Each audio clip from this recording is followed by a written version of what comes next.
అందరికీ నమస్కారం. ఈరోజు మన వ్యవసాయ మంత్రి అచ్చెన్నాయుడు గారు బడ్జెట్ ప్రవేశపెట్టారు. రైతుల కోసం బడ్జెట్.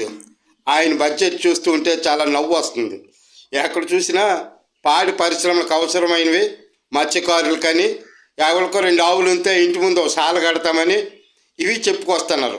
మరి పాడి పరిశ్రమలో మరి ఉన్నటువంటి సన్నకారు రైతులు మరి సాగుదారుల కోసం ఏమీ పెద్ద ఆలోచన ఏమీ చేయలేదు. బడ్జెట్లో వాళ్ళకి పెద్ద ప్రాధాన్యత లేదు.